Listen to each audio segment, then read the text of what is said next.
Hello बच्चों, क्या हाल चाल। बच्चों, हम लोग पिछली क्लास में जहाँ तक हम लोगों ने टॉपिक पढ़ा था, क्लास 12 फिजिक्स चैप्टर नंबर 2 हम लोग पढ़ रहे थे। हम लोगों का टॉपिक आज संधारित्र पढ़ना है। पिछली क्लास में हम लोगों ने इसके पहले पढ़ चुके थे।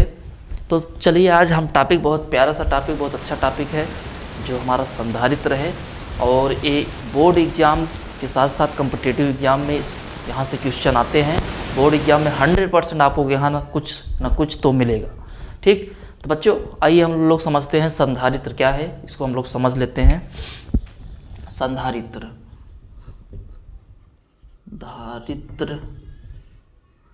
इसको बोलते हैं संधारित्र या कैपेसिटर। ठीक है बच्चों, संधारित्र या कैपेसिटर जनरली भाषा में हम लोग कंडेंसर इसका नाम सुने ना, जो पंखे वगैरह में लगता है, कंडेंसर, या इसको हम लोग कंडेंसर की बात करेंगे। ठीक है, कंडेंसर जो हम लोग का पंखे वगैरह में यूज किया जाता है। ठीक है, संधारित्र कैपेसिटर बड़ा अच्छा टॉपिक है, बहुत प्यारा, बहुत काम का है। समझते हैं। देखो बच्चों, हम यहाँ पे एक प्लेट लेते हैं, प्लेट ए। ठीक है, इस पे धन आवेश है। दूसरा प्लेट बी लेते हैं, इसके अपोजिट डायरेक्शन में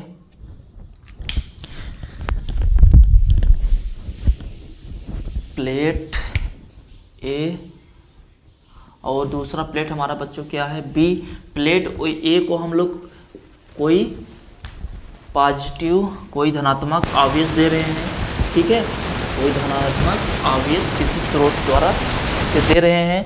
प्रेरण के कारण बच्चों, प्रेरण का कारण हम प्लेट बी ले रहे हैं। प्लेट बी के अंदरूनी भाग में ऋणात्मक आवेश उत्पन्न हो जाएगा और बी प्लेट के बाहरी सतह पर धनात्मक आवेश उत्पन्न हो जाएगा।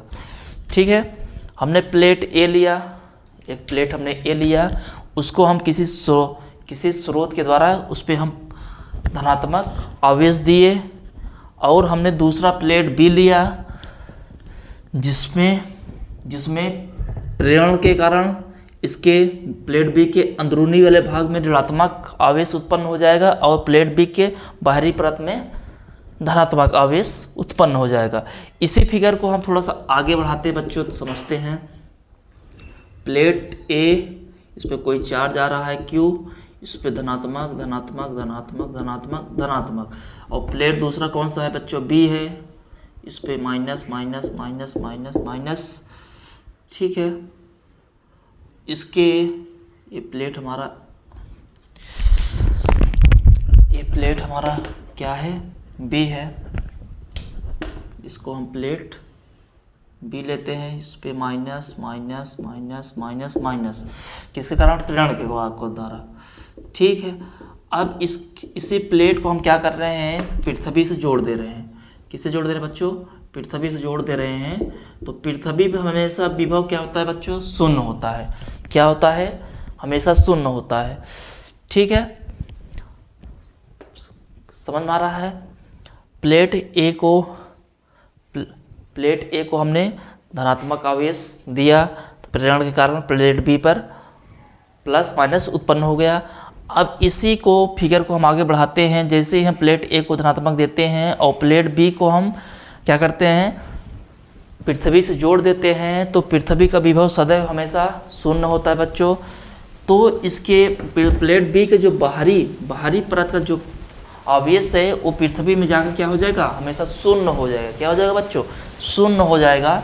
तो हम आगे से समझते हैं। तो इस प्रकार से हम प्लेट ए को इस प्रकार से हम किसी स्रोत द्वारा चार्ज देते रहेंगे और प्लेट बी पर आवेश उत्पन्न होता रहेगा। और ये पृथ्वी को हम क्या करते हैं, पृथ्वी से इसको जोड़ देते हैं। ठीक है, पृथ्वी से जोड़ने पर इसका विभव क्या होगा बच्चों, शून्य हो जाएगा। ठीक, पृथ्वी से जोड़ने के बाद इसका विभव शून्य हो जा रहा है। तो हम देख रहे हैं, यहाँ पर हम देख रहे हैं कि अतः हम कह सकते हैं कि अब इस कंडीशन में जब हम पृथ्वी से जोड़ दिए हैं तो अब हमें प्लेट ए को कितना भी चार्ज देंगे, प्लेट ए को कितना भी चार्ज देंगे, इसमें कोई फर्क नहीं पड़ता। लेकिन पहले हम क्या करते हैं, इसको चार्ज देते जाते इसकी एक कैपेसिटी होती है, एक इसकी लिमिट होती है, उसके बाद ये एब्जॉर्ब नहीं करता, आवेश को एब्जॉर्ब नहीं करता। जितनी इसकी क्षमता होती उतना ही आवेश को ये एब्जॉर्ब करता। लेकिन पृथ्वी से जोड़ने पर बाहरी परत इसका शून्य हो जा रहा है, प्लेट बी का बाहरी आवेश शून्य हो जा रहा है। तो अब इस पर हम चाहे जितना भी चार्ज देते जाएं, इस प्लेट में कोई फर्क नहीं पड़ेगा। तो इसको हम कह सकते हैं बच्चों, इसको हम यह कह सकते हैं कि संधारित्र एक हमारी डिवाइस है, संधारित्र हमारी एक युक्ति है जिसमें चालक के आकार को बिना परिवर्तित किए हुए उसके आवेश धारण करने की क्षमता को बढ़ा दिया जाता है, उसे हम संधारित्र कहते हैं। समझ में आया डिफिनेशन? संधारित्र एक युक्ति है जिसमें चालक के आकार को बिना परिवर्तित किए हुए आवेश धारण करने की क्षमता को बढ़ा दिया जाता है, उसे हम लोग संधारित्र कहते हैं। ठीक, संधारित्र हमारी एक डिवाइस युक्ति है जिसमें चालक के आकार को बिना परिवर्तित किए हुए आवेश धारण करने की क्षमता को बढ़ा देते हैं, उसे हम लोग संधारित्र कहते हैं। समझ में आया? जिसे हम लोग जनरली कंडेंसर बोलते हैं। ठीक, इतना समझ में आया होगा। ठीक है, ये आप लोग हमने जो बोला इसका डिफिनेशन आप लोग नोट कर लीजिएगा और इसको फिगर को समझ लीजिएगा। ठीक है, अब इसके आगे का हम टॉपिक बात करते हैं समांतर प्लेट की संधारित्र की धारिता। समांतर प्लेट संधारित्र की धारिता की बात करेंगे बच्चों। तो इसको हम इरेज करते हैं। अब आगे का जो टॉपिक है बड़े काम के हैं। ठीक है, डेरिवेशन हम करेंगे, देखेंगे। ठीक, इसको हम इरेज करते हैं। संधारित्र समझ में आ गया है बच्चों? पिछली क्लास में भी हमने संधारित्र के बारे में बात किया था। तो अब हम बात करते हैं बच्चों समांतर प्लेट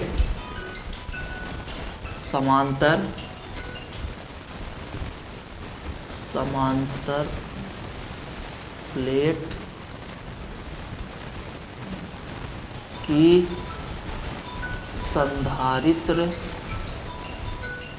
की धारिता। ठीक है बच्चों, अब जो हमारा टॉपिक है बच्चों समांतर प्लेट की संधारित्र की धारिता की बात करते हैं।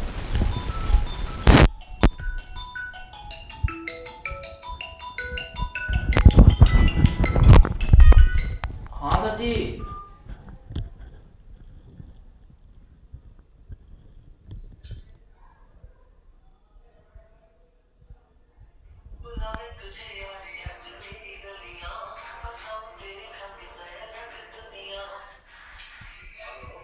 हाँ सर जी, अभी तो नहीं चेक किए हैं, चेक करते हैं, थोड़ा सा विवाद है, देख रहे हैं। अब 7 बजे बाद आता है, देखते हैं। हम फोन करने वाले भी थे आपको। चलिए अभी चेक कर बताते हैं। हाँ अभी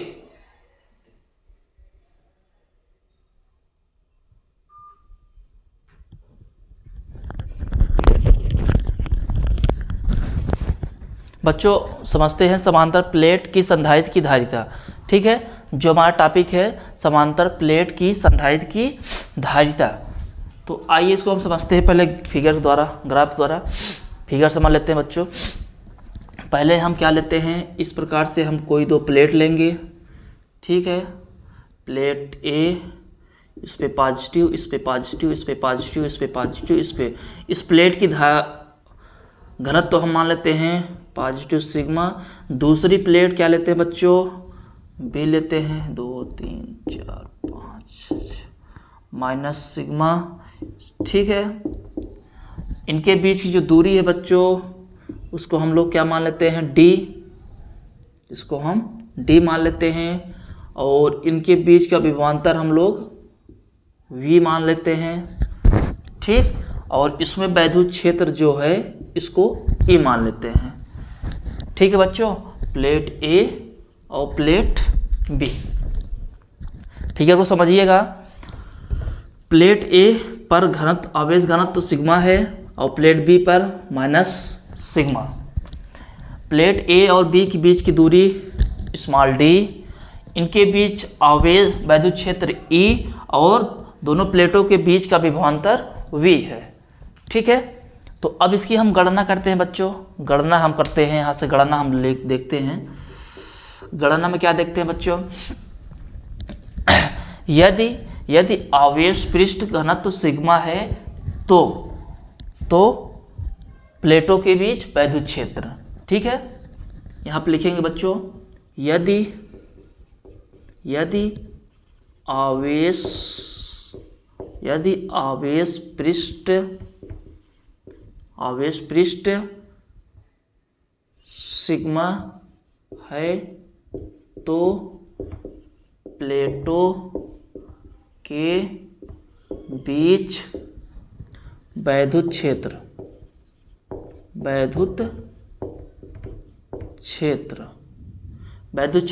E हमारा क्या होगा बच्चों, वैद्युत क्षेत्र हमारा E होगा। E इक्वल टू हम क्या लिख सकते हैं, सिग्मा अपान एप्सिलॉन नॉट। ठीक है, सिग्मा अपान एप्सिलॉन नॉट पहले हम लोगों ने पिछले चैप्टर में हम लोगों ने पढ़ चुका है। चूंकि अब हम जानते हैं, चूंकि अब हम सिग्मा बराबर जानते हैं। सिग्मा बराबर क्या होता है बच्चों, आवेश Q अपान A, एरिया। आवेश घनत्व, पृष्ठ घनत्व जो हमारा होता है बच्चों, वो हमारा होता है Q अपान A, आवेश बटे क्षेत्रफल। तो इसको हम इसमें पुट कर देंगे तो हमारा E जो हो जाएगा, E इक्वल टू हम लिख सकते हैं क्या, Q upon epsilon not into A। ठीक, इतना लिख सकते हैं बच्चों। अब इसके आगे हम क्या करेंगे, अब इन प्लेटों के बीच विभवांतर, अब क्या करेंगे, प्लेटों के बीच विभवांतर V है। तो अब मानते हैं, अब हम गणना करते हैं, प्लेटों के बीच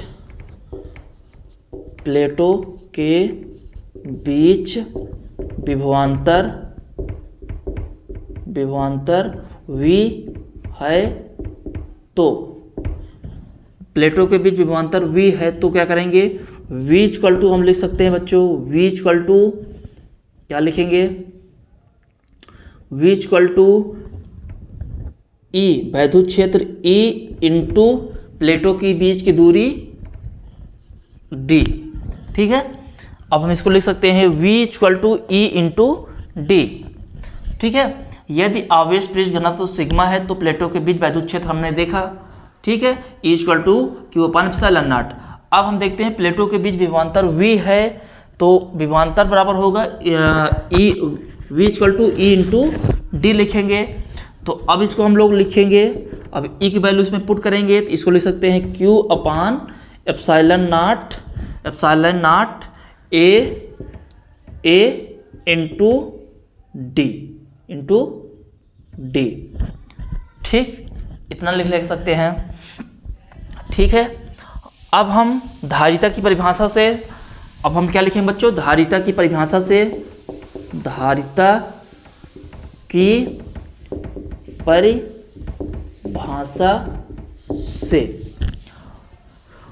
की परिभाषा से हम लिखेंगे बच्चों, धारिता की परिभाषा से हम बात करेंगे। तो अब इसको हम लोग लिख सकते हैं, इसको हम लोग लिखेंगे C इक्वल टू क्या लिख सकते हैं, C equal to Q upon V। ठीक है, Q अपान V। अब इसको हम इक्वेशन नंबर 1 मान लेते हैं, इसको इक्वेशन नंबर हम लोग 2 मान लेते हैं। अब क्या करेंगे, वैल्यू पुट करेंगे। ठीक है, V की वैल्यू समीकरण 2 में हम क्या करेंगे, V का मान रखेंगे। ठीक है, तो समीकरण 2 में हम V का मान जो रखेंगे तो अब इसको हम लोग क्या लिख सकते हैं बच्चों, C इक्वल टू लिख सकते हैं Q अपान, ये हो जाएगा Q upon epsilon not A into D होगा। तो A वैल्यू बच्चों ऊपर चला जाएगा, ए हमारा ऊपर चला जाएगा, तो यहाँ से Q हमारा कैंसिल हो जाएगा। तो इसको हम लोग इस प्रकार से लिख सकते हैं, C इक्वल टू लिख epsilon not A upon D। ये हमारा फार्मूला आ गया, ये हमारा डेरिवेशन आ गया। ठीक है, फाइनली हमारा डेरिवेशन बच्चों ए आ गया। ठीक, ये समांतर प्लेट की संधारित्र की धारिता का जो हमारा डेरिवेशन आया epsilon not a upon D. अब इसी में देख लेते हैं, यदि प्लेटों के बीच परावैद्युत हो तो क्या लिख सकते हैं। अगर परावैद्युत हो, प्लेट के बीच क्या हो बच्चों, परावैद्युत होगा तो परावैद्युतांक होगा तो उसको हम लोग लिख सकते हैं C इक्वल टू यहाँ पे के epsilon not a upon D. ये दूसरा फार्मूला आ जाएगा। ठीक है, कब समांतर प्लेट की संधारित्र की धारिता के लिए जब परावैद्युतांक होगा तो C इक्वल टू के epsilon not upon A into D हो जाएगा। ठीक है, परावैद्युतांक हम जानते हैं बच्चों, परावैद्युतांक के माध्यम। ठीक है, तो इसको ये हमारा एक छोटा सा डेरिवेशन था, समझ में आया होगा बच्चों। तो आप लोग इसको नोट कर लीजिए, तो अब आगे हम एक और काम का डेरिवेशन हम देखते हैं। ठीक है, इसको नोट करिए, इसको अब हम इलाज करते हैं, समझ में आया होगा। तो बच्चों अब हम इसको इलाज करते हैं। अब इसके आगे का हम एक और डेरिवेशन देखते हैं जो काम का है।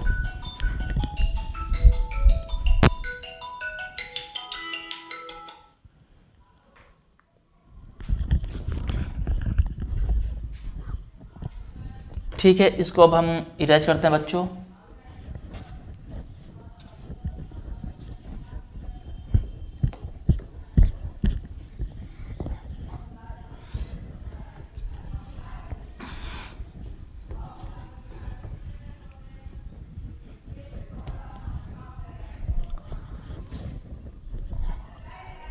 अब हमारा जो अगला टॉपिक है बच्चों, वो है समांतर प्लेट की संधारित्र की धारिता जबकि प्लेटों के बीच परावैद्युतांक पट्टी रखी हो। ठीक है, यही हमारा क्या है, समांतर प्लेट की संधारित्र की धारिता जबकि, यहाँ लिखेंगे जबकि प्लेटों के बीच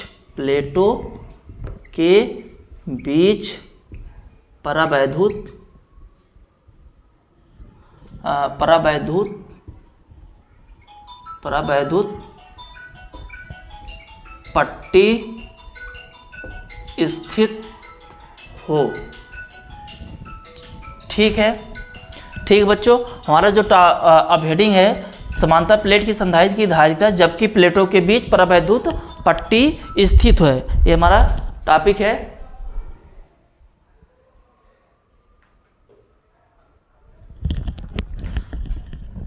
तो अब हम लोग इसका हम डेरिवेशन देख लेते हैं बच्चों। ठीक है, समांतर प्लेटों की संधारित्र की धारिता जबकि प्लेटों के बीच परावैद्युत पट्टी स्थित है। तो पहले हम लोग इस ग्राफ देखते हैं, फिगर देखते हैं, उसके बाद हम लोग डेरिवेशन करते हैं। ठीक है, तो बच्चों इस तरह से हमने दो प्लेट लेंगे, प्लेट ए, इस पर plus plus plus plus plus, इस प्रकार से प्लस ए ले लेंगे। और दूसरा प्लेट हम क्या ले लेंगे बच्चों, बी, इस पर minus minus minus minus minus minus, इस प्रकार से। और इन प्लेट ए और प्लेट बी दोनों के बीच कोई परावैद्युत पट्टी मान लेते हैं। क्या है बच्चों इसमें, परावैद्युत पट्टी, ये हमारा कोई परावैद्युत पट्टी है जिसका इसमें के इंटू क्या हो जाएगा, इसमें वैद्युत क्षेत्र ई डैश हो जाएगा इसमें। ठीक है, इस प्रकार से कोई परावैद्युत पट्टी है और यहाँ पे वैद्युत क्षेत्र ई नाट, यहाँ पे वैद्युत क्षेत्र ई नाट। इस पट्टी की जो मोटाई है बच्चों, इसको हम लोग टी मान लेंगे। और प्लेट ए से बी तक के जो दूरी है बच्चों, इसको हम लोग डी मान लेंगे। ठीक है, इस पे अब जो आवेश प्रेरित घनत्व है इसको प्लस सिग्मा, इस पे माइनस सिग्मा। ठीक, इनके बीच विभवांतर v मान लेंगे, इसमें विभवांतर v डैश मानेंगे और इनके बीच जो विभवांतर होगा बच्चों उसको हम लोग वी नॉट मान लेंगे। ठीक है, प्लेट ए के ए और बीच के जो विभवांतर होगा वी नॉट होगा, और पट्टी के बीच वी डैश विभवांतर होगा, और वैद्युत क्षेत्र ई डैश होगा, और प्लेट ए बी के बीच वैद्युत क्षेत्र ई नॉट होगा। तो आइए अब हम लोग इसकी गणना करते हैं बच्चों। बड़ा काम का है, बहुत इंपॉर्टेंट टॉपिक है, बहुत इंपॉर्टेंट है, बड़े काम का है ये। कॉम्पिटिटिव एग्जाम के साथ साथ ये आपको बोर्ड एग्जाम में भी मिलेगा देखने को, बहुत काम का चीज़ है, वेरी वेरी इंपॉर्टेंट इसको हम लोग बोल सकते हैं एक प्रकार से। ठीक, तो आइए बच्चों हम इसकी गणना करते हैं, इसका हम डेरिवेशन करते हैं। तो गणना हम कैसे करेंगे बच्चों, गणना करते हैं। ठीक है, अब हम क्या करते हैं, यहाँ पे हम मान लेते हैं यहाँ पे क्या है बच्चों, वायु है। जहाँ पे प्लेट नहीं है वहाँ पे क्या है बच्चों, वायु है। क्या है बच्चों, वायु। अब हम लिखेंगे वायु वाले भाग में वैद्युत क्षेत्र। यहाँ पे लिखेंगे बच्चों वायु वाले भाग में वैद्युत क्षेत्र। वायु वाले भाग में वैद्युत क्षेत्र। ठीक है, वैद्युत क्षेत्र जो हो जाएगा बच्चों ई नॉट इक्वल टू क्या, सिग्मा अपान एप्सिलॉन नॉट। अब ई नॉट इक्वल टू हम लिख सकते हैं सिग्मा इक्वल टू क्यू अपान ए होता है। सिग्मा इक्वल टू हम लोग जानते हैं बच्चों, इसको लिख सकते हैं क्यू अपान ए लिख सकते हैं। ठीक है, इसको ब्रैकेट में लिख दे रहे हैं, तो ये हो जाएगा हमारा बच्चों Q upon epsilon not a. ठीक, अब इसको लिख लेंगे। अब लिखेंगे वायु वाले भाग में विभवांतर। क्या देखेंगे बच्चों, वायु वाले भाग में विभवांतर की गणना करने होंगे। वायु वाले भाग में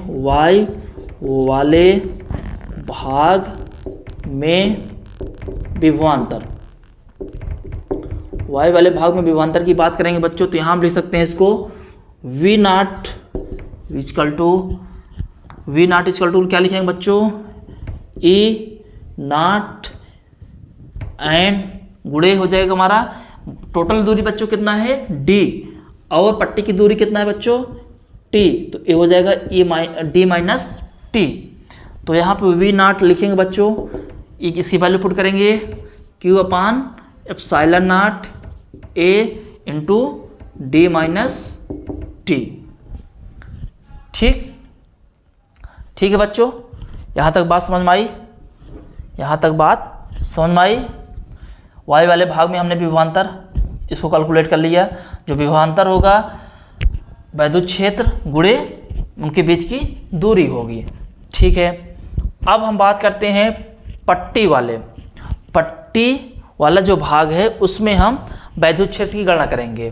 ठीक है बच्चों, तो अब हम क्या बात करेंगे, पट्टी वाले भाग में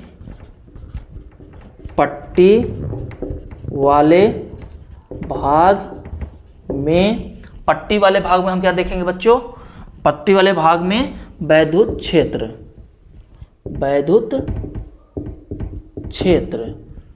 यहाँ पे क्या हो जाएगा बच्चों, ई डैश इक्वल टू हम क्या लिख सकते हैं बच्चों, sigma upon epsilon not. Sigma हमारा कितना है बच्चों, इसको हम लिख सकते हैं क्या, Q not upon epsilon not into के हो जाएगा अपान में ए हो। ठीक है, यहाँ पे ए हो, यहाँ पे के होगा, यहाँ पे के होगा क्योंकि हम पट्टी वाले भाग में बात कर रहे हैं, कांस्टेंट के है। ठीक, तो हमारा ए हो जाएगा। अब पट्टी वाले भाग में हम क्या बात करेंगे बच्चों, विभवांतर की बात करेंगे। पट्टी वाले भाग में विभवांतर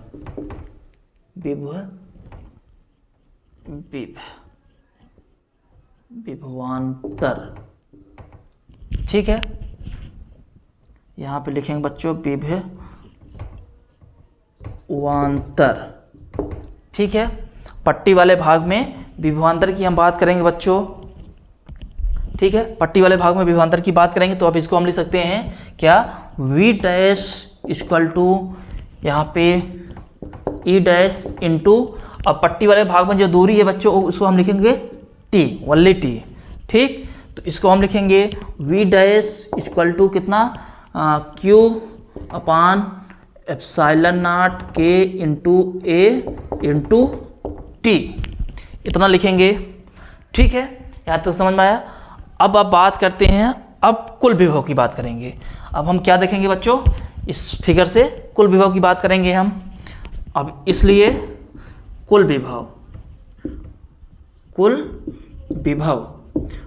की गणना करेंगे हम लोग। तो कुल विभव की बात करते हैं बच्चों, तो कुल विभव बराबर हमारा क्या हो जाएगा, कुल विभव बराबर हमारा हो जाएगा v इक्वल टू हो जाएगा v not plus v dash.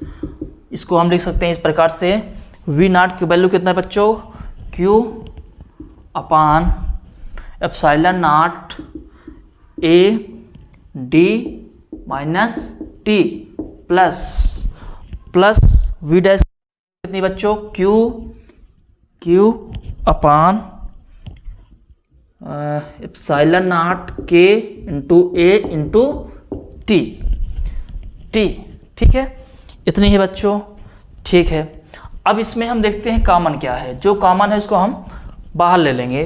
तो अब इसको हम लिख सकते हैं बच्चों, v बराबर हम लिख सकते हैं q upon epsilon not a हम बाहर ले लेंगे।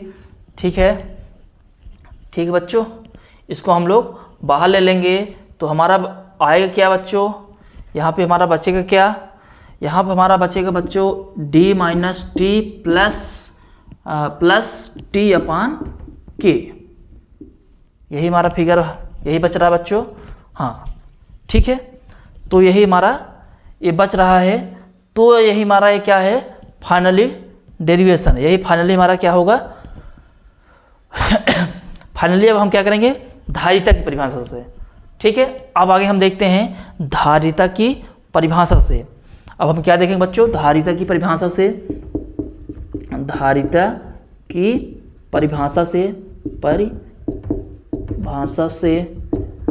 की परिभाषा से देखेंगे बच्चों। तो हम क्या लिख सकते हैं, C इक्वल टू हम Q अपान V लिख सकते हैं।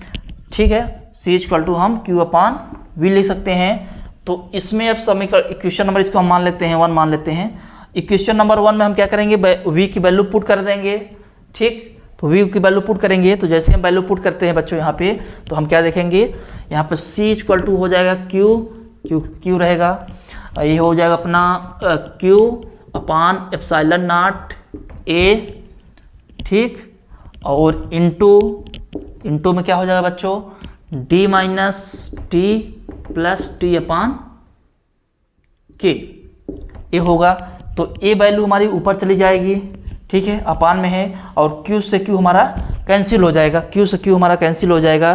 तो अब इसको हम क्या लिख सकते हैं बच्चों, C इक्वल टू लिख एप्सिलॉन नॉट A अपान में क्या बचेगा बच्चों, D minus t plus t upon के। यही फाइनली हमारा क्या है, डेरिवेशन है। ठीक है, यहीं से हमारा फाइनली ये डेरिवेशन कंप्लीट हुआ। बच्चों समझ में आया इस डेरिवेशन? तो समझ में आया तो यहाँ से आप लोग नोट कर लीजिए। थोड़ा पहले आप ग्राफ को समझिएगा। ग्राफ को हम एक बार फिर से बता देते हैं फिगर को। ठीक है, उसके बाद फिर इस प्रकार से आप लोग डेरिवेशन देख सकते हैं। देखो बच्चों, हमने पहले क्या किया, प्लेट ए लिया। प्लेट ए पर चार्ज आवेश कितना है, प्लस Q, प्लस धनात्मक है, और इस पर आवेश घनत्व सिग्मा है। और प्लेट बी पर माइनस आवेश है, और इसकी आवेश घनत्व माइनस सिग्मा। प्लेट ए और बी के बीच की जो दूरी है बच्चों, कैपिटल D है। अब इनके बीच कोई पट्टी रखा हुआ है जिसकी पट्टी की दूरी T है। ठीक है, प्लेट ए के बीच हम मानते हैं वायु है, प्लेट ए के बीच क्या है, वायु है। ठीक है, जहाँ तक पट्टी नहीं है उसके बाहरी परत में वायु है। और प्लेट ए के बीच की जो वैद्युत क्षेत्र है E नॉट है, और प्लेट ए और बी की जो बीच की विभवांतर है V नॉट है। और पट्टी की जो विभवांतर है V डैश है, इसमें कोई परावैद्युतांक K पड़ा हुआ है, और इसमें वैद्युत क्षेत्र E डैश है, और पट्टी की जो मोटाई है, जो दूरी है, वो T है। ठीक है, पट्टी की जो मोटाई है वो कितनी है बच्चों, T है। ठीक है, तो इतना आप ग्राफ को समझते हुए आपको इस तरह से इसको डेरिवेशन आप नोट कर लीजिए। ठीक, तो आगे हम बड़े काम के 2-3 नोट्स पॉइंट बताने वाले हैं, इसको आप नोट करिए। तो बड़े इंपॉर्टेंट बड़े काम के नोट्स पॉइंट हम आपको बताने वाले हैं, नोट करिए तुरंत।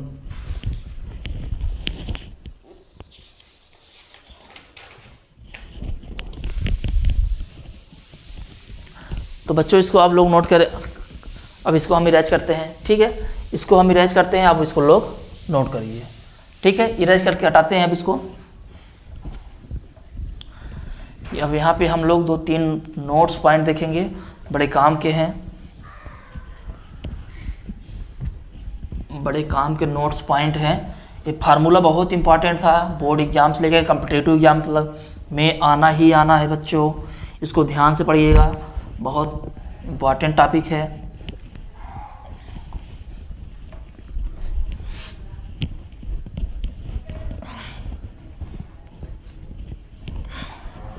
अब आगे हम बच्चों नोट पॉइंट की बात करते हैं। यहाँ पे नोट्स देख लेते हैं, 3-4 पॉइंट हैं बड़े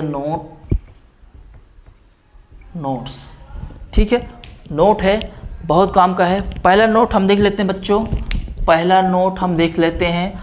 ठीक है, पहला नोट हम देखें, संधारित्र के बीच कोई T1, T2, T3 पट्टी की मोटाई के क्या हैं, परावैद्युतांक हैं। ठीक है, देखो पहला नोट्स हम देखते हैं ग्राफ में इस प्रकार से। पहले हम ए लेंगे, पट्टी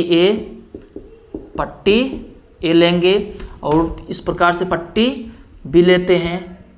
ठीक है, इस प्रकार से हम क्या ले रहे हैं बच्चों, पट्टी बी ले रहे हैं।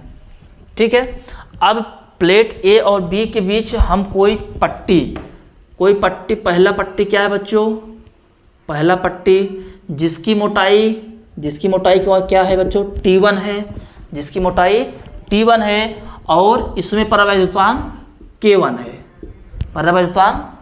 है। दूसरी पट्टी से मान लेते हैं कोई दूसरी पट्टी जिसकी मोटाई T2 है और इसमें परावैद्युतांक K2 है।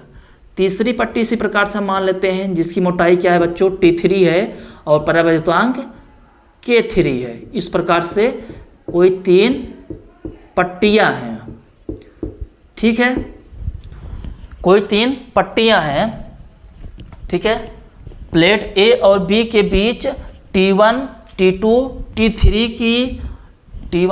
T3 मोटाई की परावैद्युतांक K1, K2, K3 पट्टी स्थित हैं। तो उसके लिए हम क्या डेरिवेशन देखेंगे बच्चों, उसके लिए हमारा जो फार्मूला होगा वो क्या हम इसको लिख सकते हैं, तो हमारा जो फार्मूला होगा उसके लिए बच्चों, इसके लिए हम लिख सकते हैं C = ε0A/, दूरी कितना बच्चों, D है, टोटल दूरी कितना इसको मान लेते हैं, टोटल दूरी D मान लेते हैं।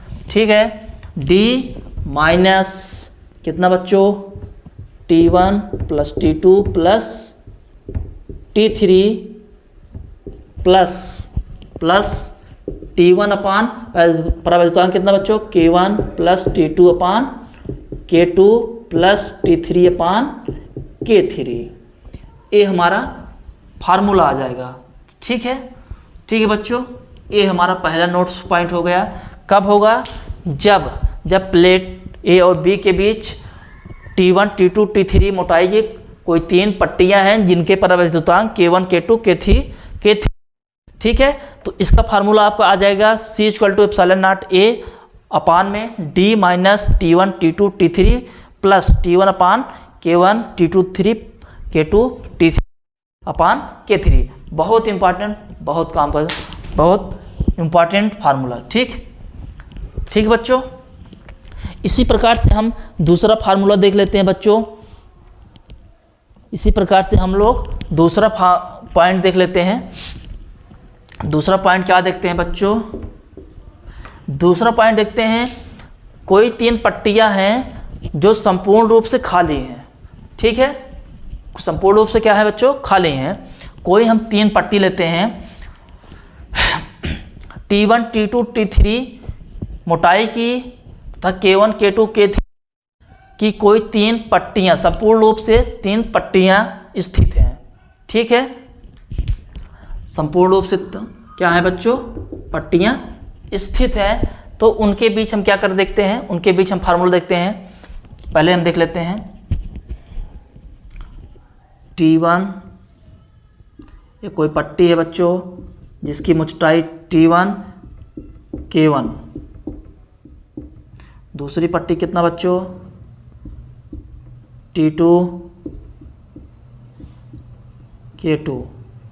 तीसरी पट्टी बच्चों कितना, T3, और इनके बीच जो परावैद्युतांक है K3 है।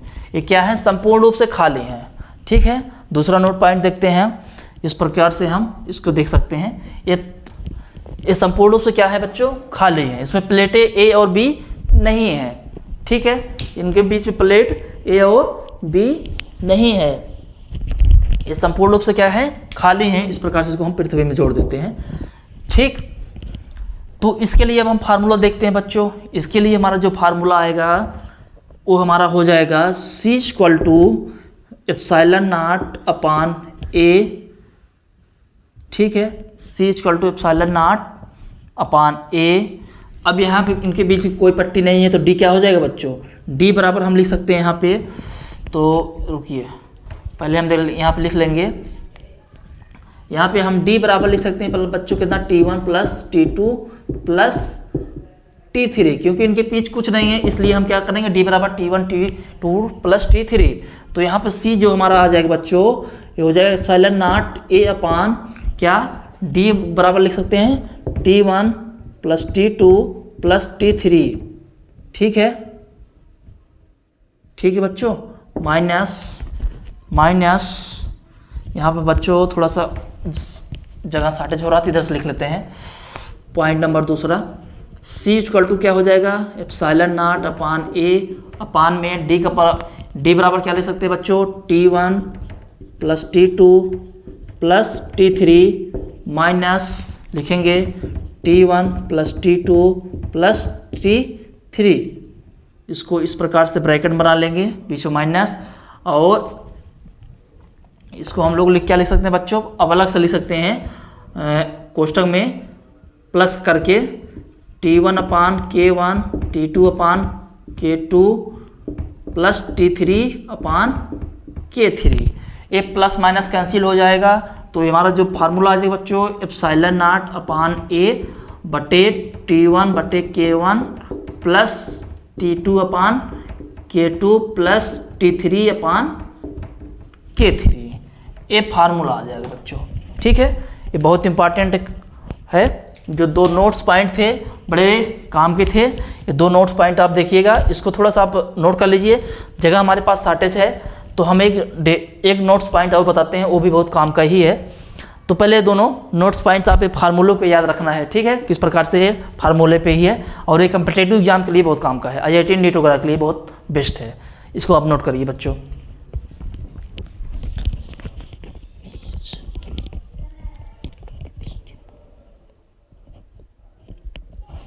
इसको इरेज करते हैं बच्चों, इसको हम इरेज करते हैं। अब आगे हम तीसरा पॉइंट देखते हैं। तीसरा हम पॉइंट देख लेते हैं बच्चों।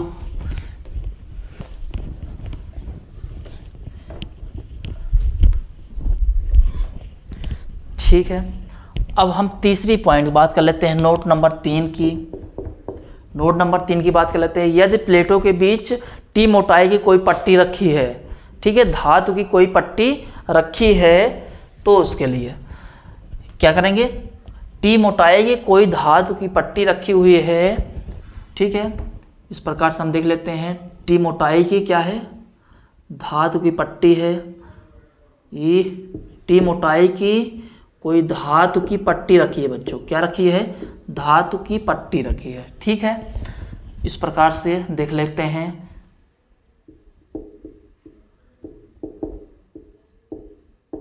ठीक है, इसको इस प्रकार से पृथ्वी जोड़ते हैं। तीसरा पॉइंट हम देखते हैं, T मोटाई की कोई धातु की पट्टी रखी है। ठीक, तो उसके लिए जो फार्मूला आएगा बच्चों, इसको हम लोग देख सकते हैं। क्या देखेंगे बच्चों, C=ε0A/, अपान में क्या हो जाएगा बच्चों, ये यहाँ पे डी नहीं है तो बच्चों तो हम क्या लिखेंगे, टी माइनस क्या लिखेंगे, टी प्लस टी अपान के, टी अपान के। अच्छा यहाँ पे लिखेंगे, रुकिए, यहाँ पे हम क्या लिखेंगे बच्चों, यहाँ पे टी डी लिखेंगे, डी माइनस टी प्लस